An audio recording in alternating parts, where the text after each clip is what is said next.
What's going on, everybody? This is Dan French. This is the French Workbench podcast. Wanted to we're streaming live here today.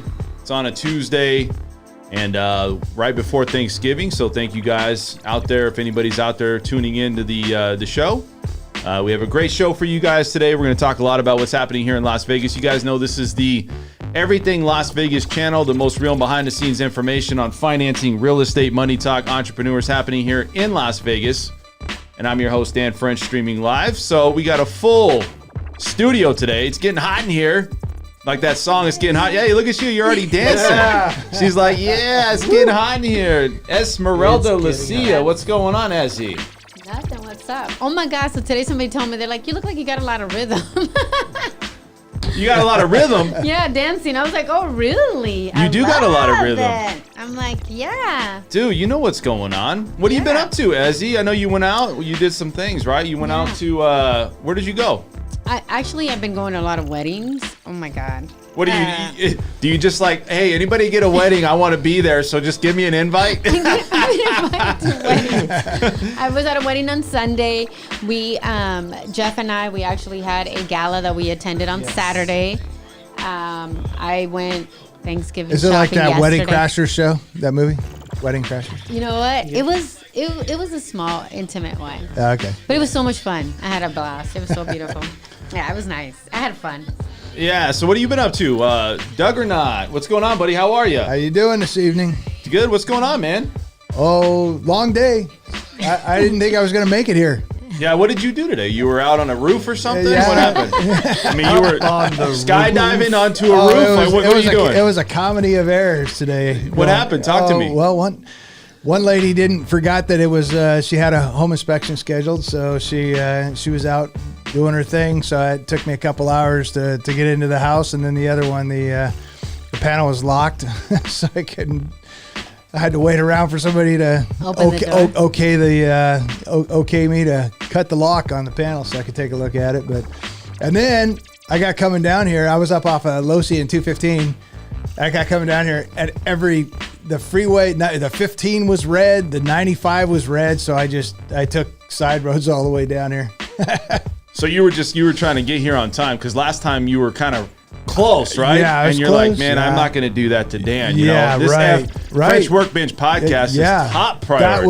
That was the main priority from 6 o'clock this morning. That was my main priority. I got a today. ticket because of Dan. I should have him pay my I know, tab. right? I mean, the things we do for Dan, right? Right. I mean, dude, you guys are amazing people. You know what I mean? Yeah, Christmas this gifts. show isn't the show if you guys aren't here. You know what I mean? It really isn't.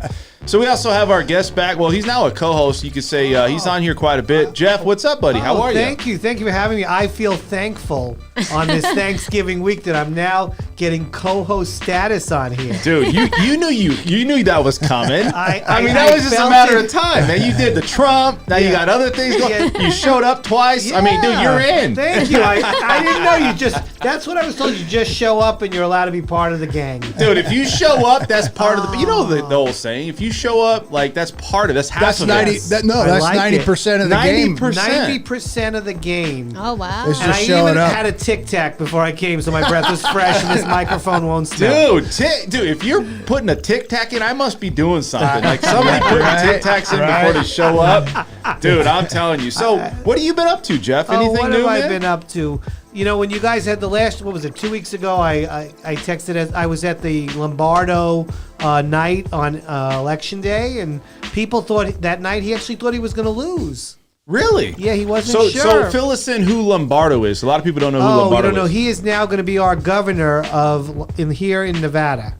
That's our governor. So we're all over the country. He was the sheriff. He was the sheriff. I shot the sheriff, but I did not shoot the deputy. That's right. Absolutely. Yeah. So what do you guys think, man? You guys think, I mean, dude, this is a political channel now. Everybody Yes. knows that. So Especially having President Trump will be here this evening again. Don't worry. yeah, who did you guys vote for, by the way? No, We're not going to talk. Just kidding. I No plead votamos. I plead the fifth. Yeah, right. I voted for everybody. I'm Switzerland. It may not have counted though. The ballot didn't make it. The ballot never made it there. It was a hanging Chad. Right? Almost. It almost made it. Almost made it. So Almost made let's it. get into this show. So we're going to talk a lot about what's happening. So Las Vegas Police Metropolitan Police Department is serving 2,500 families. That's fantastic. Funny Nice. how, and that's great. But I guess if you're not on the list, you're not going to get they already picked the list. Oh, really? Can I get on it? I don't. You're done. It's all done. So oh, whoever's out shoot. there, you can't get on that list. But listen, that's a good thing. Yeah. We appreciate that. We're going to talk about Are a toy realtors drive. on it? Oh, no. Right? Right. No, realtors on the next one where they need that free food, that free meal. You know what I mean? Like we need to get somebody that's working. What is that? The mission? Isn't it The like mission, Las yeah. Vegas Mission. Las Vegas mission? Yeah. Yeah. Dude, I'm gonna say something about this. 600 people are fed each day there practically. When I've been there, it's about 600, 700 people get fed. Wow. I'm gonna say this. So, in time of need, it's great to have people, including police officers. You have to go to the police station. So if you guys have warrants out there, I don't know if you guys want to go down there because they might do a background check. Hey, wait, let me check you. Okay, wait a second. You got to go into might jail. get a We're gonna pass give you the that day. food. What's that name? Yeah, right.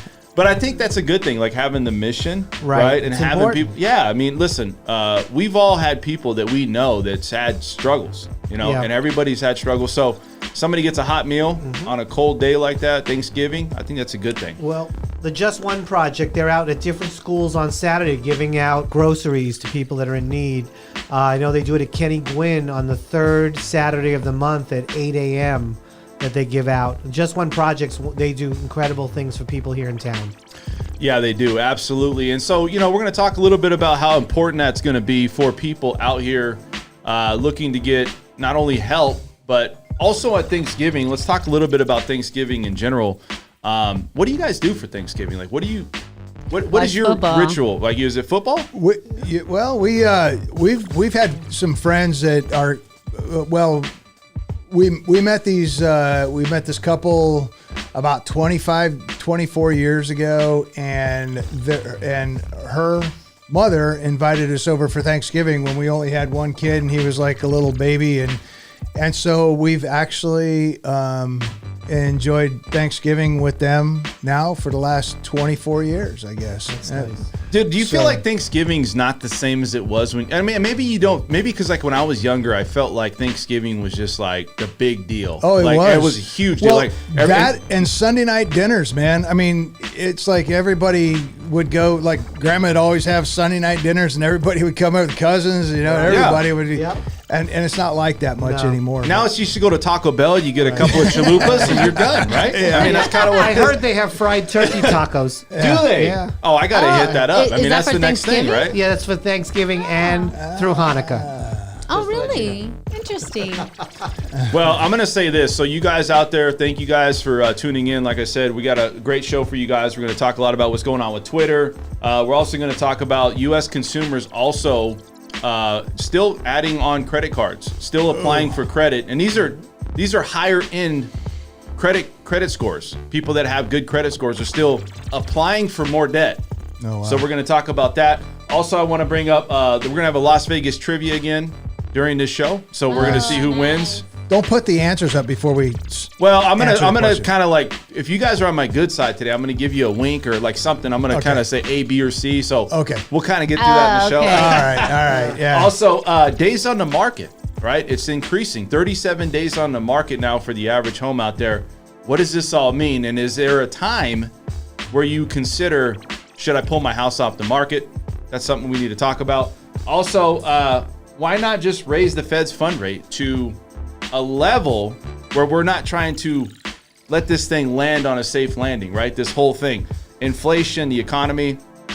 I mean, the data's come out and said it's really not making that big of an impact, at least what they've done so far. No. So we're going to talk more about that. And also we're going to talk about 5 roofing requirements, flags to be aware of before a rainy season. red flags, yeah. Red flags, I'm sorry. Yeah, Red yeah. flags. Yes, Yeah. red flags. So we're going to talk with you about that, Doug. All right. Doug or not. So let's get right into it. Let's first off to you, what does Thanksgiving mean to you, Esmeralda? Thanksgiving is actually my favorite holiday. I just like it because it's just really giving thanks, and you're with your loved ones. You get to share that time. and I love building memories, and I love spending time with people I love. Isn't that life? Life is about building memories. It's the memories you create. Yeah. You know, you could have all the money you want, but what memories do you have with your family? I mean, what does that make? It's no difference. You know what I mean? Yeah. Like if you can't apply that to family or friends or whoever that's real important to you and you create memories, it doesn't really make a difference. That's a great point. What about you, Doug? What does Thanksgiving mean to you? Yeah, I'd have to agree that pretty much the same thing. It's just it's like our kids are coming down. Both my boys, one of my boys are already here, and then my other boy's coming down tomorrow. And it's just it's about family, and it's a time we can get together. I love the food, and I think it's all about the memories, because like you said, you know, you can have all the money in the world, but if you don't have memories, you can die a lonely old man. That's right. And what about you, Mr. Trump Jr.? Well, I love family. No, but in all seriousness, you know, Jeff, what does it mean to you? Thanksgiving does mean to me family, and I think about growing up in New York and always what's happening? Into the mic. Into the mic. Am I talking better? There you go. now? Yes. Yeah. There you it's go. There you go. Hi, Yes. everybody. Hi, hello. There you go. No, but Thanksgiving, you know, growing up in New York, Thanksgiving also, it means being with your family. I could still smell the turkey. My mom starts at 8 in the morning, and then we'd have uncles and aunts over, and my grandparents, and the cousins. It was really amazing. But the Thanksgiving Day parade, the Macy's Thanksgiving That's a Day good point. parade, is, I wake up every year to watch that. Really? Every year. I've been, so my whole life growing up, you know, you thought I grew up on Long Island. My parents would once indulge their only child, I'm an only child, indulge me in all my narcissism and take me to the Thanksgiving Day parade. It never happened. So in 2010, I was living in New York with my second wife, and I was living on 67th in Amsterdam. I saw the Snoopy balloon go. Right, I ran downstairs. I was on 68th in Central Park West. I saw crazy Kanye West. No, he goes by Yee. Yee, whatever You gotta he say is. Yee. Yee. I don't know Kanye I don't anymore. I care just what know he Yee. is. He's poop to me, by He's the one way. of my favorites. Not mine. He's not mine. Yee's your favorite? He's One your of my favorite? favorites, He yes. doesn't like my people. Really? What's Yeah. your people? The Jewish people. Oh. Oh, because he made some he's comments. very controversial. Yeah. And then Joan Rivers was on the Big Apple float, and I got to see all sorts of. It was the greatest day of my life as a 44-year-old man. I was so happy standing there on Central Park West, getting to see all this. It was phenomenal. Dude, that's That's a cool. great point, Jeff, about that parade. I forgot, you know, the turkey parade, right? You Yeah. wake Right. up, you see the parade. I But mean, why? Right. Oh, I'd love to go there. When did Santa quit saying, let the Christmas season begin? Because he used to say, let the Christmas season begin. It and was then not now, my now fault. it's, I believe in church and state. and now it's just now he just taps his nose. Yeah. I think it's more of a sign language. Like, you know, like when you're at first base. He and said, you're I need a kinda like- bump. everybody's doing like one of these and like do one of those to steal. Slide, yeah. Well, isn't that like bewitchment, that when she would wink and then her Oh, nose, yeah, she yeah, would go yeah. like that? All right, so let's get into this. So we got a toy drive we need to talk about, and Esmeralda wants to talk about this positive toy drive that's going on here in Las Vegas. What's going on, Esmeralda? So Jeff and I were actually attending a toy drive. It's from one of my clients. Nice. It's Monday, and I love toy drives because I love to give back to kids, and I feel like Christmas really, the season is for them. It's all about them. Don't forget, there is a box in our lobby at Old Republic Title on Fort Apache and Tropicana. We're over there. And there is a toy box there that NAREP has put in our lobby. So please drop off toys. I think there's 2 weeks for it. Yeah, I mean, listen, I think everybody needs to have a Christmas, right? And there's a lot of kids out there. People think, well, everybody's getting a Christmas. Not everybody gets a Christmas. No. You know, not everybody's getting a toy under the tree. Jehovah's you know? Witness. No. Yeah, I mean, exactly. You know, but I'm just telling Well, you. that's there's a- because of their beliefs, you know? I'm just kidding. Yeah. But it's true, right? I mean, Yeah, they don't get We a have a Christmas. Hanukkah bush. At least we have a Hanukkah bush. No. you have a But you Hanukkah guys bush. get gifts for 7 days, right? 7 to 8 days. 8 days. 8 crazy nights. Adam Sandler. Wait a second. You get a gift every Every day. day. Tell us about that. Every day. Well, it's because of, the miracle of the oil that was only supposed to last 1 day. That's why we have a menorah.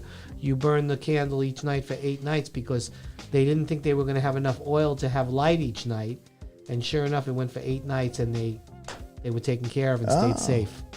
I did not know that. Yeah. But what kind of gifts do you get? Like, what Well, are you they? know, Hanukkah gelt. You know what Hanukkah gelt is? I love being Jewish because you get cash. Oh, It's that really? simple. We get money. No, you get all sorts of different toys. Jared got tons. My son got tons of things growing up. I got tons of things.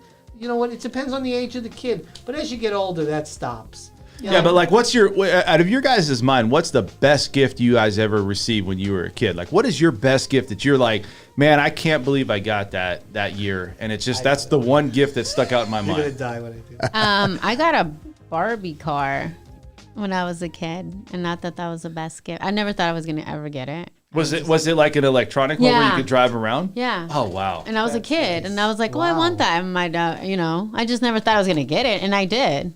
What about you, Doug? I got a BB gun. There you. I could see that, dude. I could see the whole I camouflage. I was so excited. I was like, that was my first gun. Oh wow. That was pretty cool. What about you? Do you remember something called a VCR? Remember Yes, yes. So it was 1979, and and A my VCR. my favorite movie. What is that? That came Remember after that? beta. Yeah, it came after the It was a Betamax. big. It was those After- big. Right, it was this big thing. So in 1979, my parents bought me the movie The Jerk by Steve Martin. And it was very expensive at the time. It was $60. Yeah. You know, now you can get, I remember. you can get a DVD for $2. But it was $60. It was the greatest gift I ever got to put in that VCR and to be able to watch my favorite movie, The Jerk, in my living room. I'm gonna tell you. So, my favorite thing is that every year, I think what my parents did is they always tried to get something that was catered to us specifically. So I was in working out, right, and I used to get great gifts. Like I used to have a gift that was like a basketball court, right? My dad was putting it in the back, doing all So that. you had wealthy parents. No, we weren't wealthy. They just did what they could, right? I mean, they took care of us. But one of the things was they went to Costco and they got a big can of tuna, like this big. And And they it was had Costco when you were a kid. yeah, they had Costco, right? Okay. Right. So they had Costco. have that. So they had this tuna. This thing lasted me for. I mean, I had to eat it, but it was like lunch. It was like breakfast, lunch, and dinner. I ate tuna because it was such a big container. Yeah. And I opened it up, and it was like the best gift I ever had. That is. Really? Yeah, because I was into working out, and it's like you get a can of tuna like that. Yeah. That's like, you're 14, 15 years old, and I was like already kind of into that. I want to take care of myself. I'm The going to work out. protein. You know- the you know- protein So you were thing. vain. Well, can I tell you, at Yes. my age, that sounds like the ultimate gift is a divorced man with no girlfriend right now. That's the ultimate gift. And a bag of Saving noodles to some go money. in it. You're saving some money right now. Gifts. Well, I'm gonna You know say- the funniest thing. The funniest thing is watching little kids open gifts because they're more intrigued with the boxes sometimes than It's they true. are the gift. It's Oh my God. 100%. Yeah. When you go to you get Amazon, ding dong, right? Yeah. So we're ordering stuff, right? Ding dong. yeah. My kid goes up to the door and he doesn't even know whose it is. It's open. We get home. It's Yeah. already open. We don't even know who opened it. We kind of know, but Yeah. he opens it up because he thinks it's for him.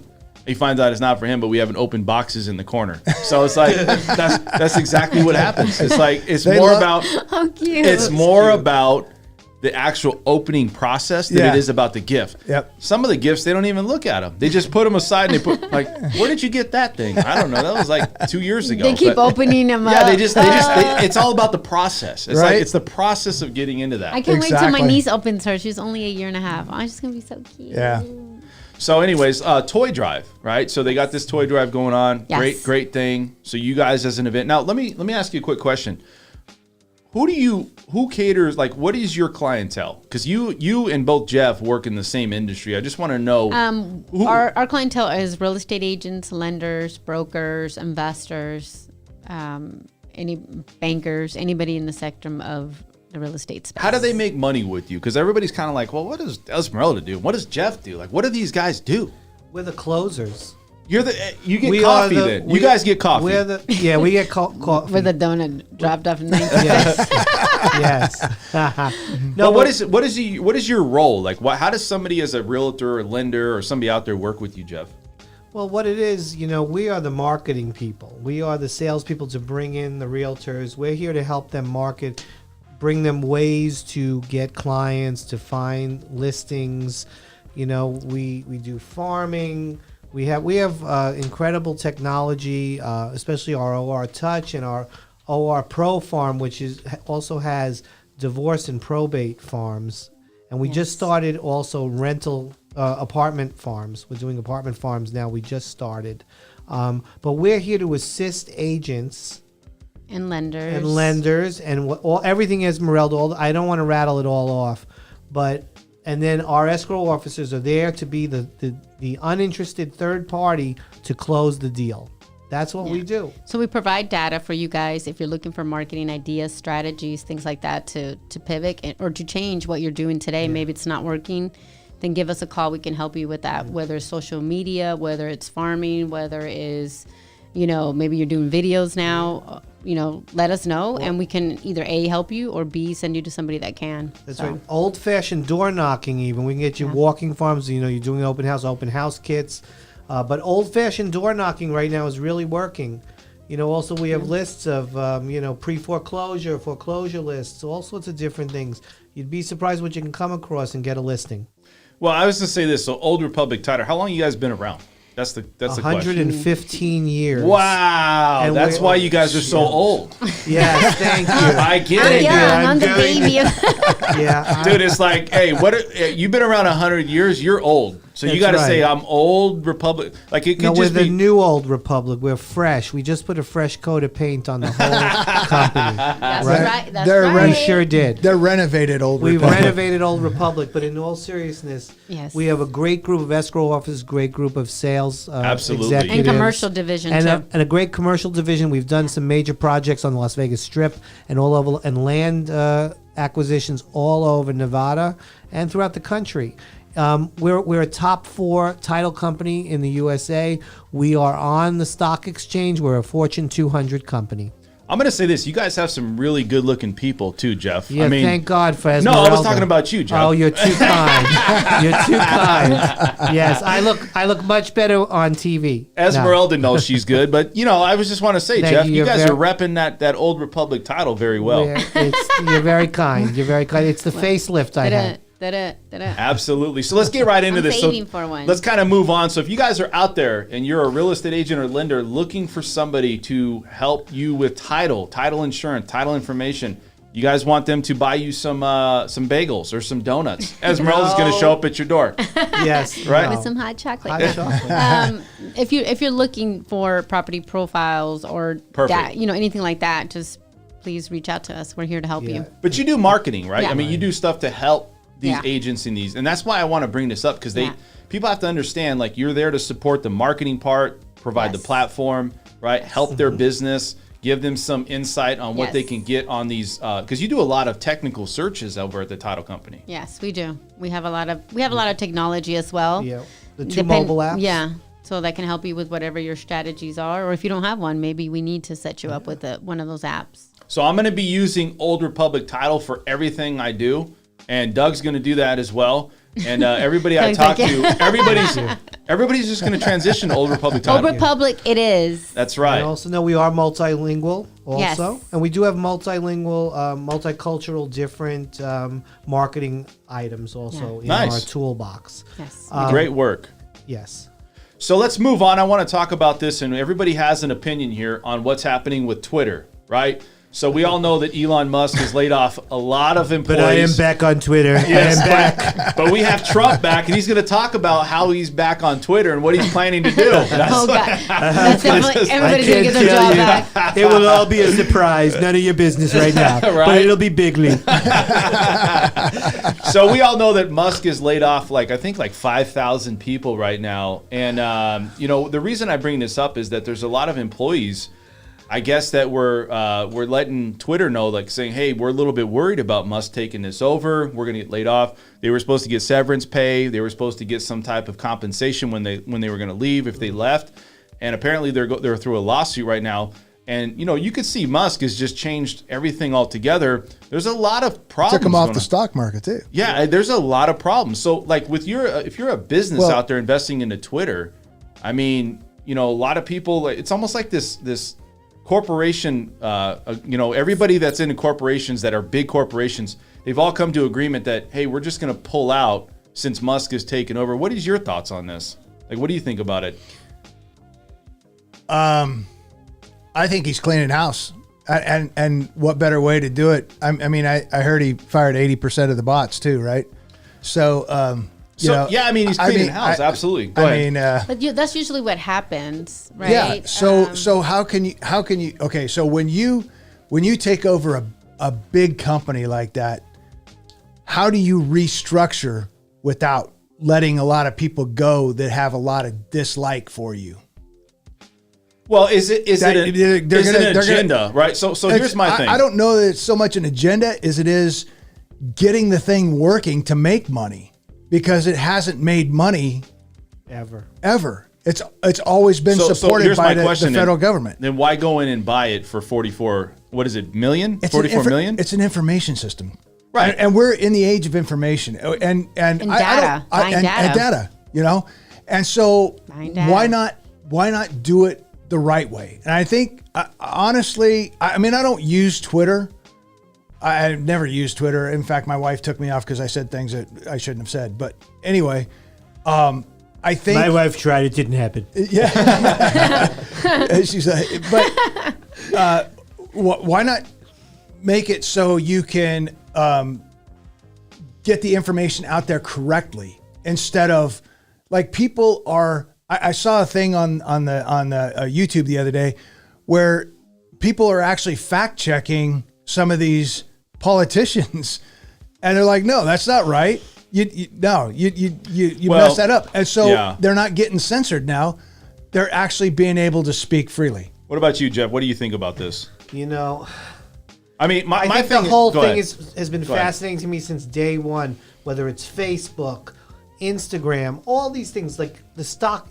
What is it? Is it real stock? How do they make? I don't understand how they make the money. Yeah, I've the never other thing understood the whole thing. Yeah, it just doesn't make sense to me. All these followers, and the stock keeps going up, but where is the money from? Like, even I was watching the Social Network. It's like FTX. Right. Well, the money is made because when you have followers, you have exposure. So the more exposures you get, that means that you have an influence. Well, that's where the money is at. I was going to say this, and you guys can keep going. So mass corporations, I feel, are teaming up really for an agenda to pull their ads. That's what they're doing. That's emotional. Yeah, that's an ad thing where it's like, okay, you're not following what we want you to say or do or how the company wants to be ran, which is fine. I think you got to look at it from both sides, because if you're running Twitter, that's his agenda and that's his ability to lay off people or fire people if he wants to. I mean, he owns it. So again, it's both sides. And then you got corporations going, well, you're not following it the way we want you to follow it, so we're going to we're not going to support the ads and paid money.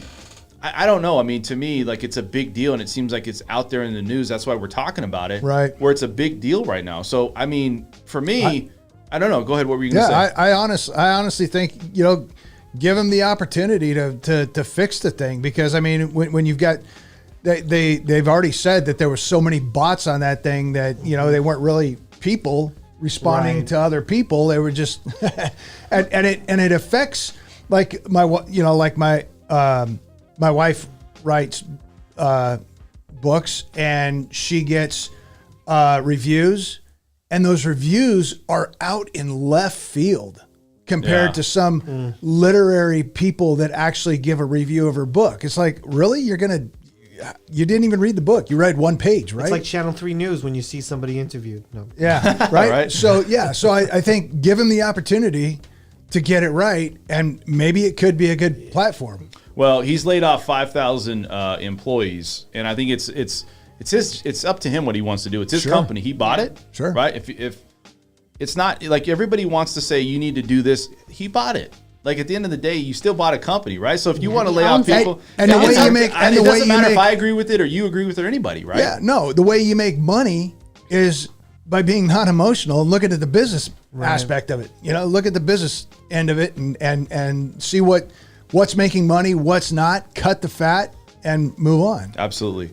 Let's move on to our next topic. I want to talk about U.S. consumers still applying for credit cards, even with higher rates. We all know the Fed's fund rate has gone up significantly this year, but yet you still have people that have really good credit still applying for credit cards on a large scale. And is that alarming to you guys out there thinking, or just people here, even people out there, is it alarming to you that you're still seeing credit being established even in a higher inflation era that we're in right now, and also the higher Fed's fund rate, I mean, why would you apply? I mean, is it paycheck to paycheck? Is that what's going on? And they have to get more credit cards to make sure that they can pay their bills? Think about the young kids coming up, that we live in a debt a debt revenue society. You know, I mean, if you're not in debt, you're not making money, and so, or you're not getting anything unless you have debt.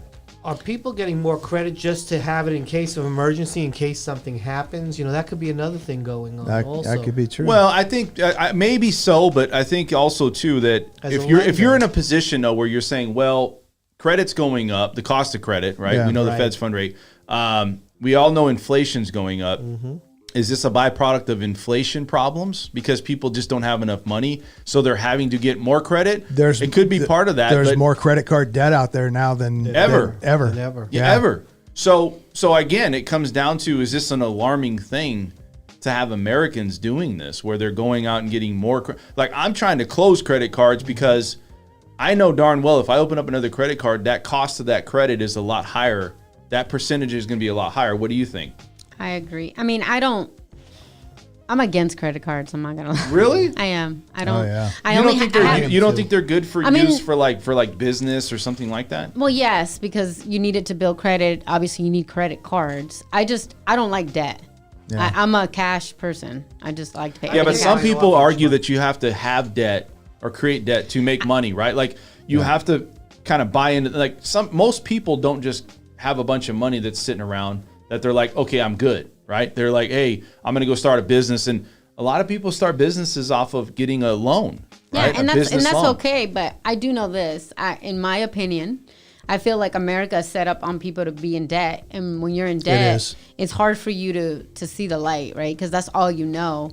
But once you have a lifestyle where it's, it's less debt, then you could see like, hey, I don't really need to use these. They're not, I mean, you only need them for certain things. You don't need it for everything. There's some people who've really figured out how to use that debt to make money too. Well, you could use it to pay other credit cards and, whatever you Well, yeah, credit cards are a little different story, but yeah. I don't know. I just think that if you're not disciplined, it can get you in a lot of trouble. Yeah. I mean, I think Americans though in general though, they want not what they can't have, but they want everything at their fingertips. If you can't get something, I mean, think about it. There's that thing Affirm, that bank Affirm. There's these where you pay every single week or every single, like 4 or 5 payments or something like that. That's a popular thing, right? People are still willing to go out and, trips and all kinds of stuff. I don't know about that. What? Yeah. So basically what it is that it allows you to pay almost like on an installment payment. It's almost like a layaway. You remember layaway? Yeah. Remember that? It's like you pay for it until you get it. It's like they make you pay for it, or you pay for it until you actually, you could still, I guess, get the product, whatever it is, but it just seems like credit's out there. Where's all this credit coming from with all this inflation and all these problems? It just seemed like banks are still extending credit. You can also, so I have a friend of mine that owns a credit business, and they buy like bad credit. And I mean, there's all kinds of things that you can do with credit. I use my credit card only for the points. I'm not gonna lie to you guys, but if I'm like on my trip, I use my credit card. The points of what? The points of the credit card you get back for paying. So you do have a credit card? No, I do. I have one because you need to have one, but not because I want to or I need to. I know I need one. You never know, emergency, right? Yeah. What about you, Jeff? What do you think about credit card debt? Well, I think it's the devil. I want Really? to start with that. I do believe I was sweeter of mine. Really? I think that but in all seriousness, you shouldn't have credit cards. It also doesn't help your bottom line. The credit cards I have, I pay them off every month. I buy everything on credit because I don't like to use cash. We don't really carry cash anymore if you think about it. Everything's done on credit. Yeah. Plus you get miles. Everybody entices you. Points. Yeah. Southwest Airlines, America, all the airlines, or Marriott, Bonvoy. Hey, charge with me and you'll get. And they hope that the people will keep it on their card. I do it. I pay it off. The thing about having credit cards, though, is you do need to build your credit. You do need to have you need to build your credit. You need to have a good score to get things you want. If you want a car loan, if you want a mortgage, the credit cards are a love-hate relationship when you think about it. Well, they are, but I think you have to be responsible. But I think there's a purpose for them. I think it's more like a backup plan in case something Right. happens. Yeah, exactly. But I mean, unfortunately, don't you feel that Americans are living where there's no repercussion of anything? Like, meaning, I'm not saying everybody, but it just seems like there's trips going on. Right. People are buying different things. But it seems like that always. I mean, Esmeralda just got back from, going on a trip. You know what I mean? So, and I know she maxed out her credit. No, I'm just playing. Well, I think living within your means Right. has a different connotation today than what it used to mean. Absolutely. And I think that I don't know, man, credit card debt to me, like there's a place to have credit. If you're buying something like a car or something that's going to transition you a little bit, unfortunately, you got to play the game. Right. But you don't have to open up 10 or 11 credit cards. I've seen stuff where it's like, man, I can't believe how much credit has been offered to you. You've taken it. Like, that's no joke. Oh, I've what's the seen it. What's the most? I mean, I've seen 30 trade lines before, right? Oh my Of just God. credit. It could be student loans, credit cards, all kinds Was of that stuff. a cash out refi? Yeah, that was I mean, it was on another level, right? But I mean, I've seen some stuff in my day, man. Did we get that? Did we get that escrow? Yeah. I've seen some stuff. I've had people call me and say, I've seen things. is there a way to get out of this type of thing, And it's like, hey, man, at some point, you got to like just close these accounts and just maybe go and put yourself on a consolidated loan or something. Is there like, and please, like, is there like counseling for that? Like, hey, we're gonna Yeah. there's counseling where you can Yeah. like learn how to like, hey. Debt counseling. Well, no, I know that, but that's consolidating your credit. But I'm talking about like real You mean go counseling, see a like therapist? mentally. Like, hey, how did you get here? Here's the problem: is the schools don't teach anything about personal finance anymore. Well, they need to. I know, but they don't. They're And- waiting outside the and- colleges the first year when you're a freshman. They can't wait to give you that first American Express I know. card. Oh yeah. And how many people And I belly was up on excited to those? get Your, it. Think about your it. first day Oh. discovers our kids are getting slammed Yeah. with all these credit cards. It's like, don't do it. Dude, the first thing I do is like, I'm going out. And I get that. I'm done. I've arrived. I'm Like, heading to did you feel like Cabo. you were I did. Yeah. I was so I'm happy a when I big got my kid first now. credit card. What was your first credit card? It was a Bank of America, but mine was I only had a $1,500 limit, and it was like tied to my checking. I had a diners club. Really? Oh my God, I had American Express. It was $300. Mine was $1,500. Wow, Discover now gives Mine the was kids like 500. $6,000. Oh yeah. It's You know insane. why though? Oh, Because yeah. I had my car. I bought my first car when I was 17, and I had obviously my dad co-signed, right? But I think that's why I got a credit card that high, because my name was on. Yeah. My payments. And You know, whatever. I don't know. When we were growing up, everybody got a bomb. You know what a bomb is? In New York, I don't know what they call it out here on the West Coast, but on the East Coast, if you get like this crappy car, it's Oh, yeah. called a bomb. Yeah. A bomb. You yeah. call it? Yeah. Oh yeah. So we paid cash for it. I had The one of most it was those. like $500. 350. Yeah, I wasn't lucky enough to get that Camaro Z28. My dad bought me a car, but it was a little Camry. It was an older Camry when I was in high school. But when I was working So- at 16, so I got a different car. So here's the question: do you think this is a problem for Americans? Like, it's always been a Yes. problem. Do you think our country and Americans in general we have a trillion have in a debt. problem with credit debt and taking on those? Like, is there a disconnect on the decision making? Like, sometimes it makes sense, sometimes it doesn't. Is there a problem there? Yes, I think there's a problem. Debt is a problem. It's Big- almost like an big addiction, right? Is it really? You feel like it's the same thing like going gambling or drinking? Yeah, I think some people are addicted to using their card. What about you? I don't think the price of wages have kept up with inflation. And I think that has a lot to do with these kids not being able to actually work and pay for something. Because, the 70s and 80s, I mean, we made what? I made $1.85 an hour, $1.35, Oh my whatever God, it was an really? hour. $3.35 an hour Three- was the exact minimum wage in 1984. I remember it as clear as Yeah, day. and I started work, and I don't know when that took. I made $10 but a day. yeah, with my dad. it was like $1. I think the first job I had was $1.85, but I could pay for gas. I could pay for Right. you know, You can go have a beer. I can go have it. Well, not No, he quite. wasn't at that old age, enough. but- I did. I had a fake I. Oh. Sorry, Jeff. kids. Yeah. Jeff was just all kinds of But I privileges. mean, you could do things like I could go out and I could Yeah. go buy my own clothes. I could buy my tennis shoes. I could put gas in the car. You know, I could do what I needed to do. But today, that $1.85 doesn't equate to what kids can do. 100%. You can only get M&Ms. So then the alternative is, well, I've got this credit card that they gave me for $3,000. I'll just supplement what I make with this credit card, and there's no coming back from that. Because you can't pay it off. Yeah, we got a lot of good comments here. Running at altitude says keeping up with the Joneses. Absolutely, I think everybody wants, like, if they have some, like, you get perfect those scenario. new Jordans or something out there that people want, or Right. that trip that they want to take. They're going to put it on a credit card and say, you know what, I'll deal with it later. And I think not just that, but if you're getting offers from these banks that's extending credit to you, you can say no. But people don't want to, and you say because people just want to keep adding credit. Nevada's one of the highest states or cities, Las Vegas, but Nevada state highest. I think is one of the highest for credit card accumulating credit card debt.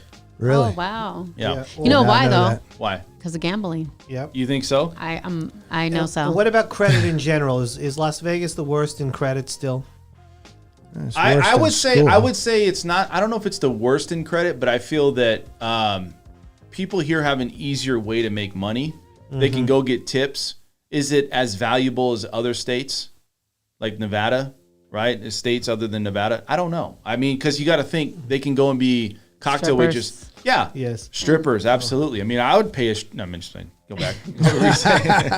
Tell us how you On feel. next week's show, we'll be it's at like the Spearmint Rhino Live. Yeah. But I mean, they have the ability, right, to get tips. I mean, they have the ability to make money, and they're hustling. Like, I see people all the time that's on those bridges, and you see those women with those stars on their, Right. you know what? You're just walking by, and you got a freebie. We should turn them into You get a realtors freebie? and lenders.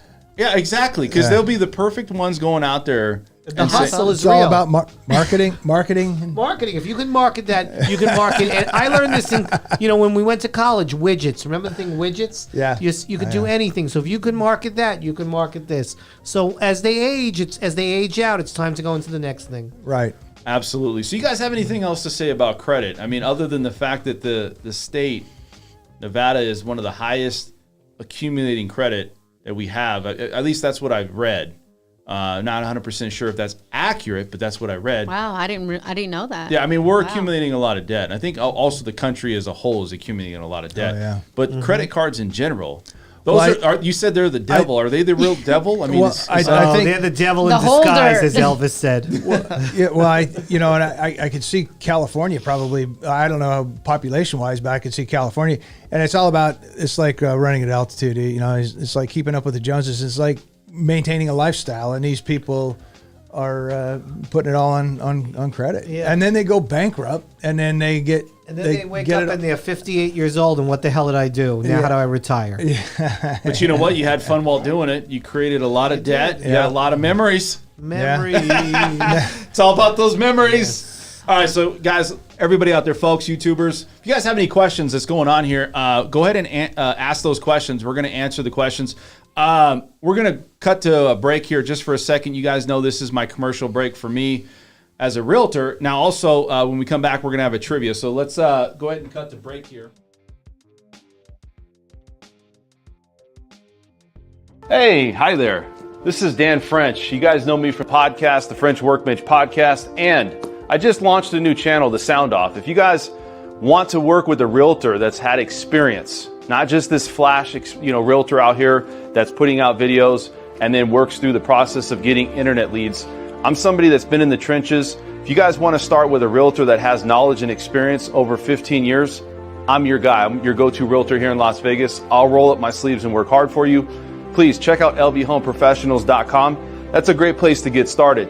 So there's a lot of problems out here with people looking to buy a house. And when they look at inflation, they look at rates, it's really hard to justify buying a house today. I'm here to help you, guide you through that process, and really make you understand what's happening in this market and pass the ball to you.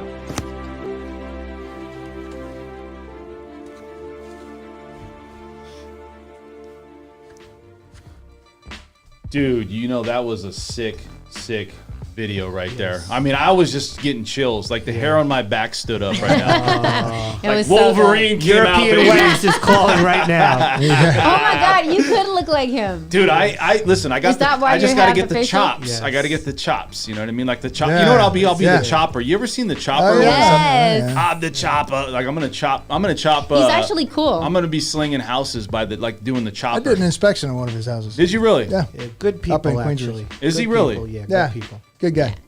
I've never met him. Yeah. He's about- cool. You should bring him on the show. He's about, I don't know. He's probably, You know him like that? I don't know. Let's see what we can do.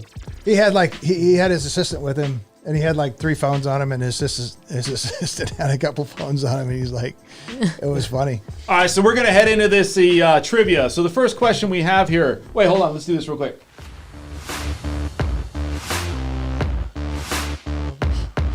Okay. DJ Dan. There we go. I just had to get that out of my way. I was like, I feeling that right now. So, anyways, Vegas' most famous landmark, the "Welcome to Fabulous Las Vegas" sign, was built in what year? Go ahead, anybody. Let me know. Does anybody have a question? A is I would. I was going to say 59 Yeah. because that's what I was 59, thinking Yeah, without I was seeing what it thinking the was. same thing. 59. Yes. Yeah. Okay. How about you? You said 59. 1959 also. Esmeralda. I'm gonna say C just to be different. I don't know. Oh, okay. Okay. So you're saying it's going to be 1973. And You're that saying was a good year. 1959. 65 was a pretty good year too. I'm going to say 1984. Oh, wait, there is no 1984. I'm sorry, let me go back. 1979. That's a George The Orwell two thing, nerds right? over here gonna get it right. 1979 was a By great the way, year. you guys need to hit that like button. I don't see enough likes. I need more people. We need support. We need the love. Can you Yes. say we need the love? Love. We need to love. Please love us. Please be bigly. Please just be in love with the people in the room. love, He love, does it so love. good. Make it- Love, make it love, love. The huge. Beatles I once love said it. it was huge. It was bigly. It was love. Dude, that's why I bring him on the show. He needs the love. I need the love. Please love me. I may not be president again because I don't have many nomination, but I love you all. So I'm going to say this. If you guys get this right, it's pizza for everybody. And I'm going to bring love. Oh, pizza. And we're actually going to go to Love. I Hey, like did you guys see pizza. the Love? I like Big Mac. What is it? The show? Love the show. Yeah. Love Amazing. Canal. It was good. Amazing. Love Canal. Where's that? Oh, Love Canal. That's my Love- Saturday is that night a- date. What are you talking about? Is that a movie?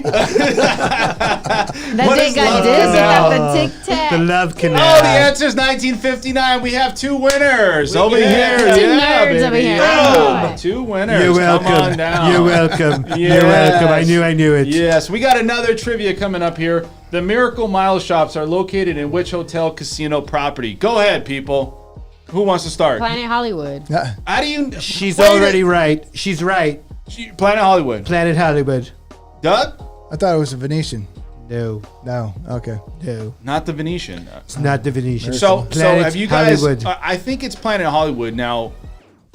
Miracle Miles. I think they're pretty famous, right? Are they? Are they compared Billy to Joel sings about the Miracle Mile, but that's in Manhasset, Long Island. right? But is that the same? Like, would you obviously you look at what is it? The big mall that's out there. What is that? The mall that's on the strip. Forum shops? Forum. Is it the Forum shop? Oh, no, the Fashion Show Mall, you mean. Fashion show. Crystals. Crystals. That's where you'll see Esmeralda appearing every weekend. Oh, you're at Crystals on the weekends? I sure am. She's like, damn, I gotta pay my bills. I gotta pay my bills. I need to start cocktail.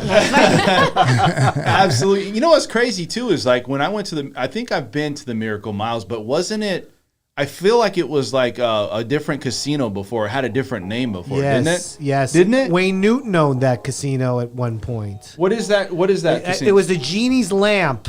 Aladdin. It was the Aladdin Hotel. Oh, it Or it was was. originally Planet Hollywood was originally the Aladdin Hotel. Yes, Was it really? Because it's Yes. cursed. That name is cursed. The Aladdin? Yes, there's something not good about that.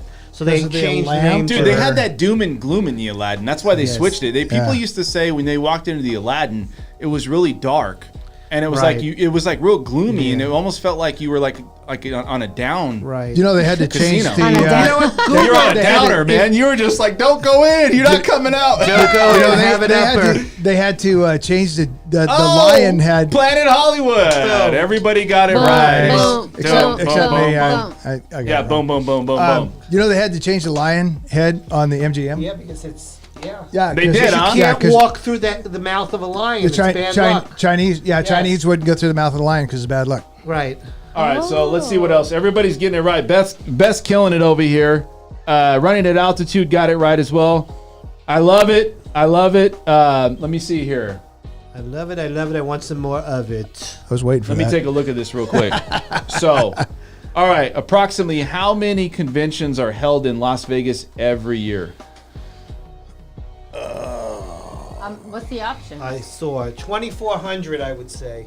I'd say more than that. 2,400? No, that's about right. 2,400. Yeah, 2,400. It's a lot of Really? conventions. Yeah. You know how many conventions? think- I bring 2 a year at least. I think because we're kind of in competition with Florida, with Miami, Right. And I think they only do like 11 or 1,200 a year, and I think we kill it over I there. don't know. I think it's 2,400 too. It definitely ain't 22,000. Could you imagine divide that? Really, it's not right. I mean, each day is a 365. I mean, That would be insane. that would be insane amount. Oh my God, that would Crazy. increase our. That would be crazy. We would need a convention center out in the whole desert where there's nothing built. So, hey, let's go back. So, what do you say? A, B, C, or D? B. B. B? You say B. B. B? B? That makes more B. sense. B. So you say B? B. Okay, I'm going to say C. Oh no. Oh my God. Oh! Wow, look at this. You knew the answer. Yeah. Bring it, baby. Cheated, man. Cheater. Bring it. Cheater. No, I didn't even know. I had You no didn't? idea. I'm just. All right. I'm- He's the host. He's the I main had host. no idea. Whatever you Man. say. Zero idea. Nah, it's Although okay. I wrote the script for the show, but I had no Yeah. idea what was going on. Okay. I'm- Really? So 22,000? Wow, That's a lot. That's a lot. I had no idea. No way. 22,000. Well, they have That's a lot. small ones. Maybe they have like micro. See, you just never know. You just never know, right? Oh, wow. That's interesting. Also, I love the comment. Running Altitude says, let me see, Lee, you got a comment here on me. He says, need to fix the camera exposure on your video. Absolutely. I was trying to go for that whole like different look, and I guess it didn't come out that video look that I wanted. So, hey man, Yeah. but you know tried. what? I'm selling my product, baby. You got to swing. There you go. I gotta sell it. It doesn't matter. It can come out There you left, go. right. There you go. You know, coming out different angles. I gotta sell it. That's what they like. That's right, baby. That's Hey, what so the anyways, women like. let's go back. Days on the market. So thank you guys. Trivia. Appreciate you guys tuning in. Beth killed it. Running at altitude killed it. Thank you guys for checking in. DJ, what's up, buddy? Also, Verstar, where are you, buddy? Where are you? Give me a shout on the comments. Everybody out there, thank you guys for tuning in. Also, hit the subscribe button. We love to have you guys a part of this show. We're here for you guys. So we're going back into it. This is the second half hour. We're almost done here. Our days on the market growing despite low inventory for existing homes. Absolutely. Now, is this a problem, right? Is this something that's an issue that people should consider? At what point do you take your house off the market if it continues to grow? Well, the average house in our past, an average market would be 30 plus days, right? So 30 days. Yes. At what point? We're at 37 days. So at what point do you say, hey, you know what? Maybe now's not the best time to sell your house. What are your thoughts on that? Do you think Well, I've seen homes that stay in the market for 45 days, and that was kind of regular for a long time. So I wouldn't say that that's an issue. I would say that's kind of normal, in my opinion. Yeah, but I mean, you look at this market. What if you're getting like 1-2 offers and they're lowball offers? Like, would you consider pulling that house? Depends on my circumstances. Why am I selling? Am I selling because I need to sell and there's a situation, or am I selling just because I'm just hoping I get a good offer? If I'm in a situation where I need to, then I'm going to sell the best offer that fits whatever I need going at the moment. Well, we know existing homes right now are still above, like right around that 11.5 to 12,000 as a whole here in Las Vegas. Mortgage applications did increase this last week because of rates. They, came down a little What bit. is a rate? Okay, yeah, we're gonna Still ask you hovering high sixes, right? Okay. 7%. All right. But you still see people retracting. It's still not a good time to buy. You got holidays. Yeah. Mortgage applications are down like 46%, Oh, wow. overall. So I get it. I mean, I understand why people are not trying to buy a house. Now, if you're out there and you got an abundance of homes, like I've said this terminology before, it's like going on to like, something like Prime TV, or like to Netflix. You have so much to choose from. It's like, what do you pick? It's like I got 7, 8 houses that look the same. And then you just give up. Yeah, I mean, I got people right now, I've probably went through 30, 40 homes. And we narrowed it down to 6, but we're got a strong 6. It's like, we're doing the whole pros and cons thing. And on the listing side, it's tough because you really have to understand, open up that mind, right? You can't just get what you want because you think you're going to get it. And let's just pull it off the market. But if you try sometime, you get what you need. The Rolling Stone. Right. Absolutely. But I mean, you got to look at it and say, well, if you're listing your house today, what things should you consider? Right? And those are the things I'm talking about. 37 days on the market. What do you guys think is where people should start considering pulling their house off the market? Is there a number of days where I think if you were it's all listing your about home? prior proper planning prevents a piss poor performance. That's Elaborate on that. well, if you know you're going to want to sell the house, plan for it. I mean, plan. You know, if you want to sell your house, plan on it being out there for 60 days, and you know you're not expecting it to sell in 3. So if your expectations are set to 60 instead of 3, then it's no big deal. Well, I put together this. There's 6 reasons, and you guys can elaborate. So the first reason is your financial circumstances have changed. Maybe you laid off from work. You have employer reduced hours. Maybe you have your car broke down, medical bills, something that came up unforeseen. That's one reason, right? The other one is maybe you're getting lowball offers. Hey, and that's happening. You know, people think, hey, maybe we should go 50 less. I'm like, look, people, you're still selling a house. People are just not going to give something away that is probably the most valuable asset they have in their lifetime. Why would they just want to give it away? They might meet you halfway, but you got to be understanding. They're not just going to give it away. Problem with a home outdated, seller having issues, maybe the HVAC, the AC unit, maybe structure, electrical, plumbing. Maybe there's an issue with the house. There's something that needs to be repaired. We didn't find that out until you're now into the process. Or maybe you're getting into it. That's where Doug or not comes in. You get a home inspection up front, right, Doug? Yeah, and that's where disclosures come in too. Absolutely. I mean, getting a home inspection, which is what we do, is to prevent things like that, especially if you're a seller, right? You have to make sure that you have home improvements are up to date, right? That's one thing. There's too much competition out there. Few buyers. Well, there's a lot of competition. There's not. Look, we have, like I said, almost 12,000 homes on the market. We still have competition. Yet people know right now rates are high, and it's really pushing this market or suppressing buyers in this market from altogether just pulling the trigger. That could be a problem, and it's a problem today. So at what point as a seller do you look at this and go, well, we have a lot of competition, we're not getting many offers. At what point do you start reducing the price of your home to be competitive or think you're in a competitive market? You have to be able to look at a market. Yeah, you have to look at a market, and it's got to be priced out well, and I think that comes down to your agent. Because the last one is you have a lousy agent, right? The agent's not giving you comps that are comparable to your house. They're not telling you how it is.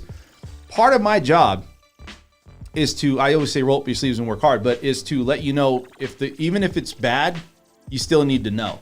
You can't just be like, well, it's still good, we're going to get it. No, look, you're losing money. You have people out there. I'm not saying go sell your house for pennies on the dollar. You just have to be realistic, though. You have to understand every market is different. You have to adapt. You might not get that 20%. You missed the boat. January, February was the peak time to sell your house. But you're still in the money. But you're still into it. Yeah. It's just not what you think it's going to be. Yeah. And I think that's the misconception that sellers out there have a problem with. And I don't feel like there's any real number of days on the market that you say, hey, I'm just going to pull my house. But if you're not getting any offers, if there's something wrong with your house, if you have a consistent problem, outdated, get a pre-sale and inspection. Something keep coming up where you have people asking questions and then just nothing comes to fruition. Something needs to change. Yeah. And it's either, yes, if you make those changes, or pull that thing off the market. You know, that's one thing, a seller's inspection. I was doing those for a while. They actually come and go out of popularity, but I was doing some when people had to sell their houses, and actually what they would do is they would have me go through. The report is a really nice looking report, so they could put what they did was they put the report on the counter when they sold the house, and so the people could come through and look at the house and look at any items that that were written up on the inspection. And then they also, I know a few people would make comments like, this has been repaired, this has been repaired, and this has been repaired. You know, maybe it was an AC unit that didn't work, whatever the case may be. Maybe they replaced it, and so they just put the replacement, and then they put the receipts with it. So, you know, there's ways to be creative about doing things too that could help you sell your house a little bit quicker too. So I want to bring this up real quick. So this is average days on the market here. So you could see back, this is 10 days right here back in July. Look how this has skyrocketed to how many days we have. Obviously, because of interest rates, you have a lot of things happening right here, right? So look at how far this was down. I mean, this was really low, but look at, you could see this. This is over a 12-month period. Sales price has continued to drop, right? Average is 440,000. New listings continues to drop, right? You look at these numbers, and I guess you could say, well, it's this time of year, and I get it. It's that time of year where things start to slow down, things start to change, but at the same time, closed sales, you have 1,738. I've seen numbers now where we're declining here, where the average sales for a price of a home right now is about 435,000 to 440. It's still coming down, you know, and I feel like it's going to decline another 10%. Days on the market is a great indicator, though, of what's happening here and what sellers should do. And I think maybe sellers, I've looked at houses and there's like 82 days, 102 days. Something has to change with that, right? I mean, you would think that if That's a lot of days. That's a lot of days on the market. I mean, at what point do you say, okay, yeah, I mean, you got a contract with a realtor, you have things going on, but at what point, I would think, you know, you go back in our previous market, dude, that house would be on the market 7-10 days and you would see it in a contract. Yeah. 100 days. Things change. Things changed drastically here in Las Vegas. It's just crazy, right? Yeah.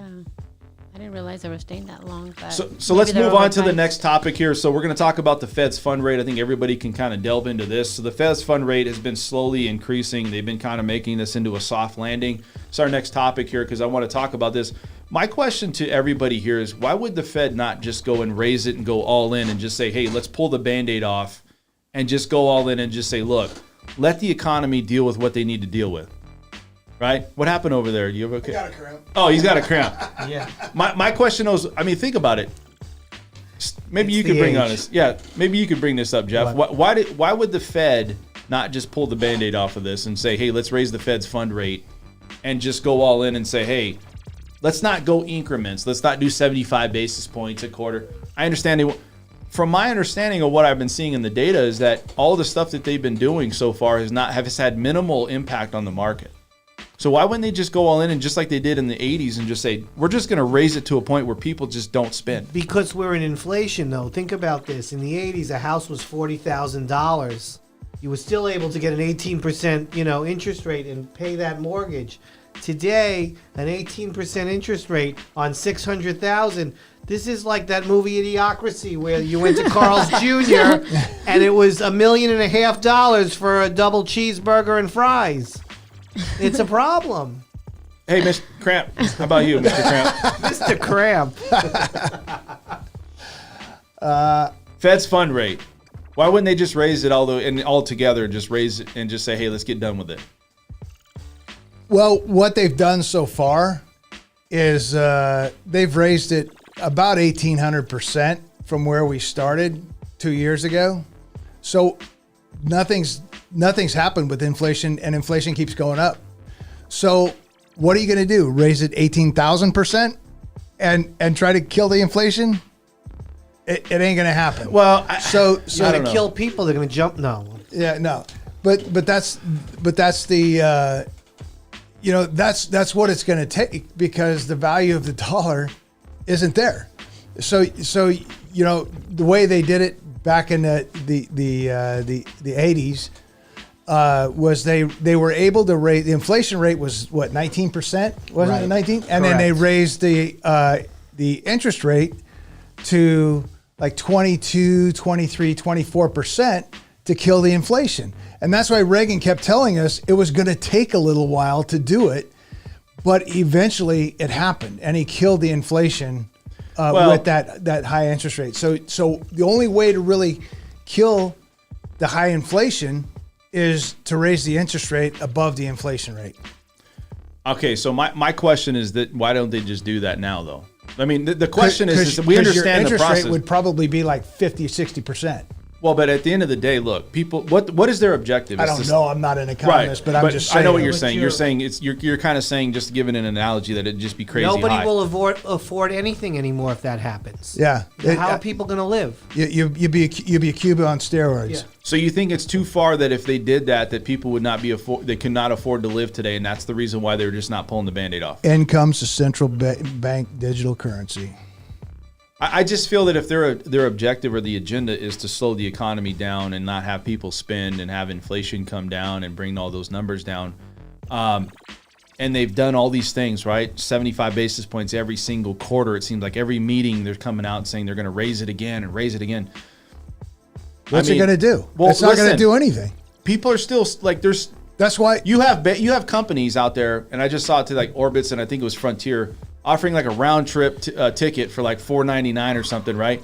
It's like businesses are figuring out a way to say, well, okay, you guys are having money issues. Well, we're going to do whatever we can to keep that flow coming in, even if we're taking a little bit less. Yeah. So here they got places. Businesses are adapting. I'm leaving, Jeff, to no. Where are you going? I'm taking this round trip. She's rolling out of Not a here. bad idea. I'll be in Miami. No, it's fine. Welcome to Miami, right? So anyways, you're right. It is a 4-day weekend. But I just think that they could just fix this issue if somehow they just said, hey, we're going in, because they did in the 80s, and you know what? It did suppress. And I feel like the inflation numbers are coming down, but it's coming down very slowly. And some of the data that's come out stating that it's not as big of an impact as they think. And they've already raised, like you go to the store and you go, I mean, gas has come down a little bit, oil's Tiny come down. bit.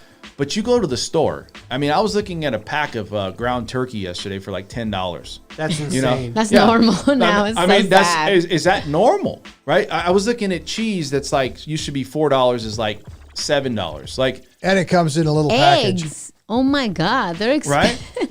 So I mean, at the end of the day, like, yeah, we're having issues, but is this going to just delay the inevitable, and is just going to sustain this longevity of having issues with inflation? that's exactly what it's gonna do. That's what it's doing. Is all of a sudden it's going to be like psychologically, people as Americans are going to be like, well, You got to rip the Band-Aid, man. Yeah, rip it, right? But Somehow or another.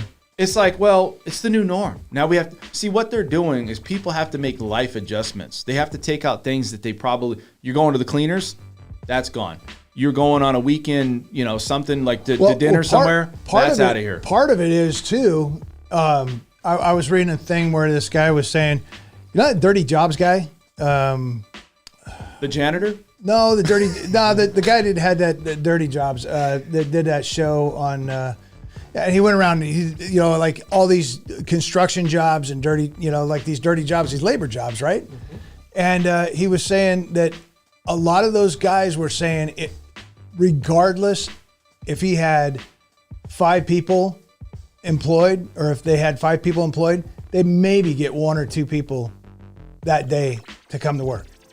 And so the propensity to make money, I guess, or to whatever, it's not there either, because they're not making the money that they need to live on or whatever. So they're thinking it's just not worth it going to work. It's not worth it going to work. It's better to stay home because they could maybe work a couple days next week and get whatever they want. But the work ethic I don't think is out there as much anymore in the construction and labor. Well, it's easy. It's easy, right? Because if you got unemployment, and I'm going to say this, that there's a lot of programs out there. There's a lot of help out there now that maybe wasn't there before. And I'm not saying people don't need it. Let's be honest. There's a lot of programs that really help a lot of people to get to that next level. Maybe they're on getting unemployment. They save money. And you know what? There's a lot of jobs still, right? And so people probably know, like, hey, what happens if you have a job that is important to pay your bills? It's important. But what if you got like 10 other jobs that are the same, and you can literally go quit one and go get another one like the next day? And that's been the case for a long time, though. Right. Yeah. And I think that's another mindset thing for people. That's why they're leaving jobs, and that's why they're doing the things they do. But overall, I think, you look at where we're at today with Americans and inflation, I think this is going to be a continuous problem moving forward. And I don't feel that we're going to see any, like, they may try to get it down, maybe towards the other direction, but I feel like we've just gone too far. There's too much dollars in circulation. We've accumulated more debt in the last 5 years than we did in the last 40 years, I think is what they said. So last 2 years. Yeah, the last 2 years, right? Yeah. So I think there's a big problem out there, and I don't know if we're ever going to be able to fix this. It's just going to be, maybe that currency is just going to have to go to something else. I don't know. JFK on the $5 bill. With the little blue strip on it? Yeah, and then Elvis on the $100 bill. Absolutely. Hey, what if that? Maybe. All right, so we got to keep moving. Doug or not's going to talk to us. So Doug is a Las Vegas Home Inspections. He's a home inspector. If you guys are out there looking for a professional person that knows his shit, he knows his stuff. Let's talk to Doug. Doug, what's going on, man?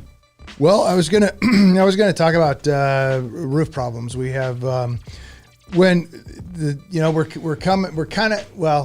I guess we're kind of past the rainy season, but there's issues with the roofs and a few things to look for on a roof. Obviously, the first thing you're gonna want to look at is staining. If you have any kind of staining in your ceiling, that's more than likely it's going to be coming. Are you talking about like water staining? Yeah, water staining. Like water. You see water, right? Yeah, okay. Water stains on you. And and that could there's a few things with that you could have broken tiles, you could have bad penetrations in the roof. When you have vents that go through your roof, they may not be sealed. How you fix that No. How do you fix it? So you get some Viagra for that. He said penetration. Penetration. Anyways, go ahead, Doug. Sorry to interrupt you. And then you have roofing, like your roofing material. If your roofing material is not laid out right, so when your roof is sloped, even on a flat roof, they call it a low sloped roof, right? So you start from the house side and you go down to the eaves or the gutters, right? Right. So when you lay that roof out, you overlap it with the upside roofing laying over the downside roofing. I've seen it where people have the downside roofing laid, or the upside roofing laid down under the downside roofing, if that makes any sense. So basically you want to overlap it so the water runs over the top of your joint. Yeah. And then the other thing is on low sloped roofs, you've got nail heads. Nail heads, they pop or they come loose, and then water.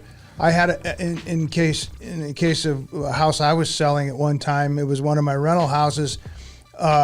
The people that had it before me put a bird cage around, just wire netting or whatever around the air conditioning unit, so the birds wouldn't roost underneath the air conditioning unit. And a nail popped, and it was only like a quarter inch above the roofing material. And I went to sell the house. The lady did the final walkthrough on the house. There's this huge bubble at the top of the stairs. I'm like, what the hell is that? Water. Yeah. So water came down, and what was holding the water? Through that nail. What was holding the water? Was latex paint. The latex paint was holding the water. So there's like this big balloon. So like if you pressed it, there would be nothing but water coming down. Oh yeah, there was a lot of water that came out. Wow. Did that like screw up the whole sale? Yeah, she walked. Really? Yeah. So obviously I had to fix the roof, and then I had to cut out the paint and then repaint that area. Well, how much would that cost, though? It wasn't much. Was there a home warranty? But she was, people are afraid of leaks, and that's the thing is if you're when you're on a golf course, like say when you're on a golf course, your maintenance on a golf course is just to have a roofer come out every year, especially with cement tile. Mainly with cement tile. And walk the roof for you and make sure that you don't have any broken tiles. The other thing is you have debris that gets in the valleys, in like where your roof comes together and the water drains off, where the two sections of roof come. You get a bunch of leaves and debris and pine needles and dirt and pigeon shit and all that stuff collects in there.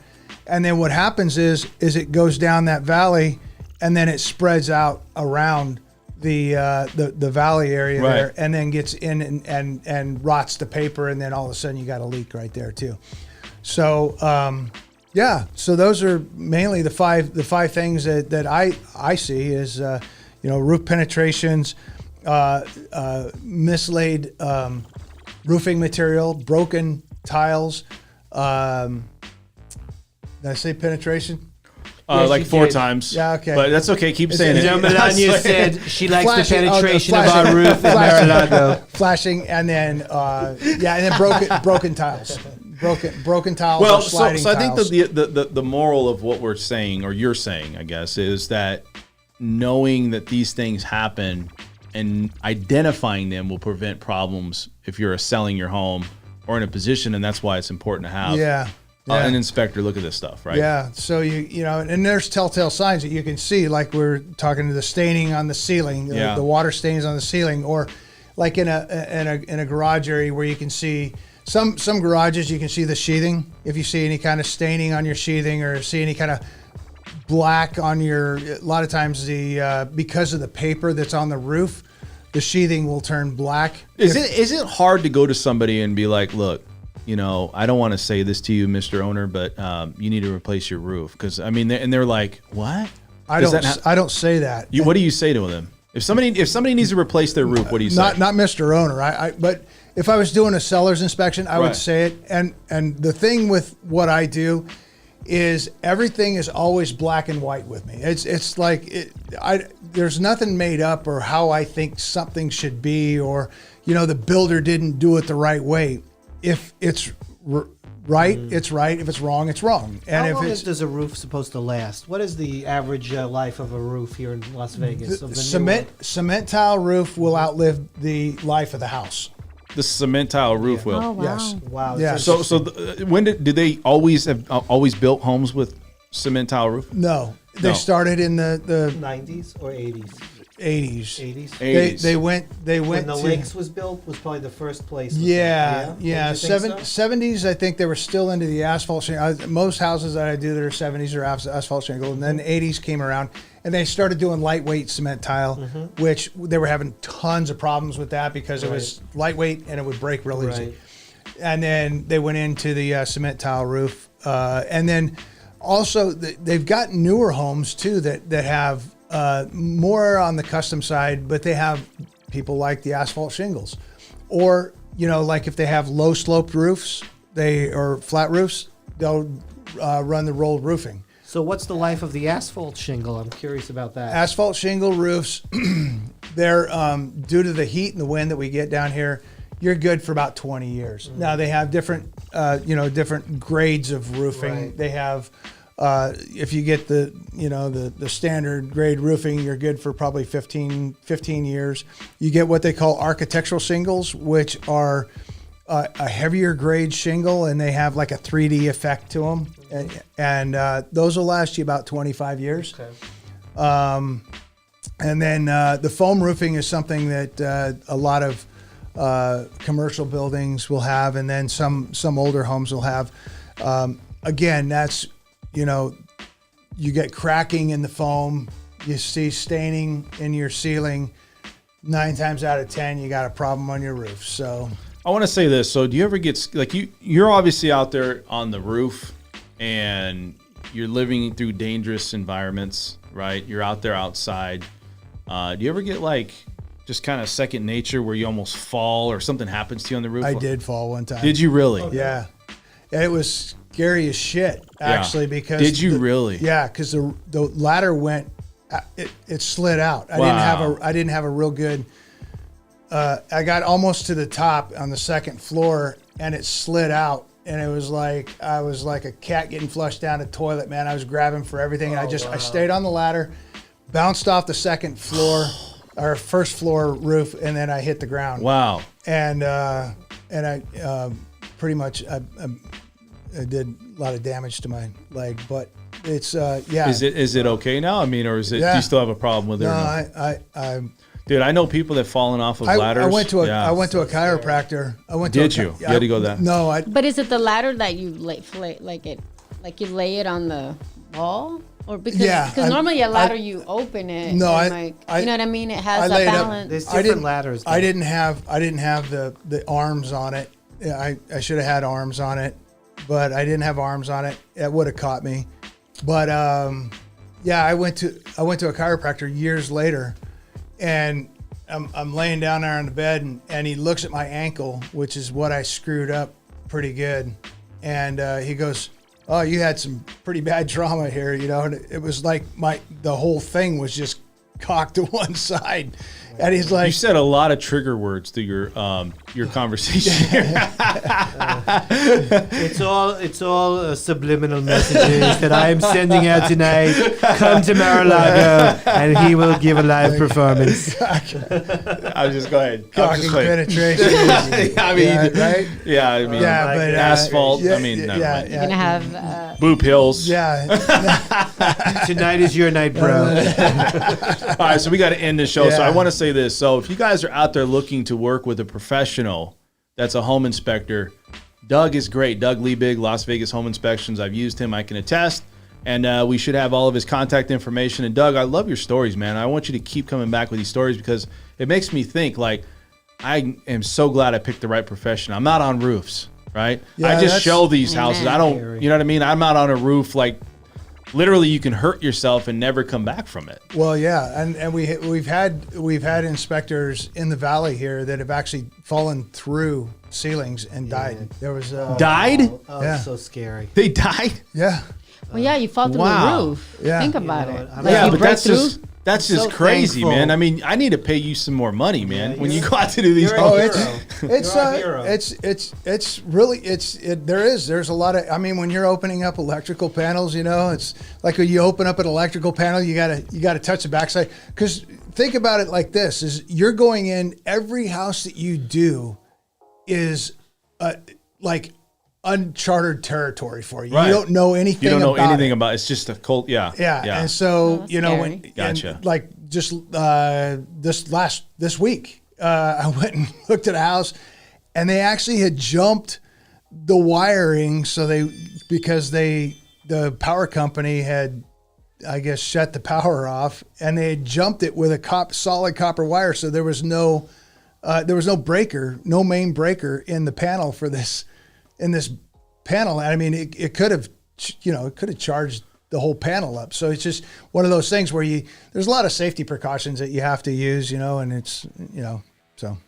Well, I'm going to say this. So you guys out there, if you guys are looking to use a home inspector at your fingertips, Doug or not, Doug Liebig is Yes, the sir. guy. I want to thank everybody out here watching the show. Thank you guys so much. Doug or not, baby. Yeah. And that's another I like that. innuendo, Yeah. right? Hola, hola. Anyways, I'm not going to go into detail on that. But listen, you guys, thank you guys for giving us the support. Here's what I want to say. Esmeralda, Jeff, and also Mr. Duggernot over here. You guys King make the Doug. show. You guys make the show. Listen, I would not have the French Workbench podcast if you guys were not here, dedicated as I am in all of your lines of industry and your profession. So you guys have any last words? How can somebody get a hold of you guys? If you guys are looking out there, give us who your clientele is real quick, Jeff. Okay, realtors, lenders, anybody that's looking to buy a home, sell a home, a refinance, Commercial. commercial. We have a great commercial division with some incredible escrow officers for regular resale or commercial. Also, new home. We do some different housing communities. You can call me direct 702-595-0015. My email is jmicheelman@ortc.com. But if you want to work with Esmeralda, which you should, give the information Ezzy. now, Ezzy. Call me. No, I was like, Call me. Call Yeah, mine. man. But you always got to say this as you're a woman, so it's like no freaks, right? We don't want to Yeah. get any crazy text messages or calls at Please. 2 in the morning, This right? is Por business favor. only. Business only, right? yes. Absolutely. So you got any last words for this, Esmeralda, who's part of the show? You know what? Have a great Thanksgiving. And definitely, if you need anything with real estate, when it comes to title and escrow, call us. Happy Thanksgiving Happy to everybody out Thanksgiving. there. Doug or not, Yep. any last words, buddy? Happy Thanksgiving, and I always enjoy doing the show with you. Absolutely. You guys, thank you guys. You're the reason we do the show. Appreciate you guys out there. Subscribe, like the channel, hit the notification bell. Again, we can do anything. It's not saying that we don't want to do the show. We do want to do the show, but we enjoy it. And so hopefully you guys enjoy it as well. If you guys have any questions, comments about anything to make the show better, if you want to come on the show, let me know. put it in the comment section. We have people standing by to answer your questions, and I'll do my best to help you guys answer your questions in the future. This is the French Workbench podcast. We'll see you guys next Saturday.